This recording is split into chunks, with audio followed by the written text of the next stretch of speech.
Hi friends, welcome to மலர் தோட்டம். இன்றைக்கி நம்ம இந்த வீடியோவில் பார்க்க போகிறது பல வண்ணங்களில் உள்ள டிசம்பர் பூச்செடியை பற்றி தாங்க. இதில் முதலாவதாக பார்த்தீங்கன்னா சிகப்பு டிசம்பருங்க. இங்கே பாருங்கள், இந்த செடி இப்படி தான் இருக்கும். இந்த பூ பார்த்திங்கன்னா வருஷம் ஃபுல்லாக 365 நாளும் பூ பூத்துட்டே இருக்குங்க. இந்த கலர் இப்போ நமக்கு ஸ்டாக் இருக்குது. அடுத்தது பார்த்திங்கன்னா வெள்ளை டிசம்பர். இங்கே பாருங்கள், எங்கள் வீட்டில் ஒரு பெரிய செடி இருக்குது. 50 கிலோ பேக்கில் தான் வச்சுருக்கோம். பாருங்கள், கீழே பேக்கில் தான் வச்சுருக்கோம். பாருங்கள், நல்லா பூ பூத்து நிறையா எடுத்துருக்கு. இது 2 முழமாட்ட வருங்க. பாருங்கள், செடியை பார்த்தாவே உங்களுக்கு தெரியுது. செடி ஃபுல்லாக பூவாக தாங்க இருக்குது. இந்த கலர்ஸும் உங்களுக்கு அவைலபிளாக இருக்குங்க. அடுத்தது நம்ம பார்க்க போகிறது வாடாமல்லி கலருங்க. இதுலேயும் நிறையா ஸ்டாக் இருக்குது.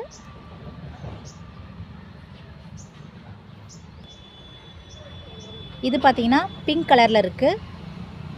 இந்த கலரும் ஸ்டாக் இருக்குது. இதே போல் ஊதா கலர், அதுவும் இல்லாமல் பேபி பிங்க் கலர், இந்த மாதிரி ஒரு 8 வகையான கலரில் நமக்கு டிசம்பர் பூச்செடி கிடைக்குங்க. உங்களுக்கு இந்த செடி வேணும்னா நம்மளுடைய நர்சரிக்கு கால் பண்ணி ஆர்டர் பண்ணி வாங்கிக்கலாங்க. உங்களுக்கு இந்த வீடியோ பிடிச்சிருந்தால் லைக் பண்ணுங்கள், ஷேர் பண்ணுங்கள் அண்ட் சப்ஸ்கிரைப் பண்ணுங்கள். தேங்க்யூ ஃபார் யுவர் வாட்சிங்.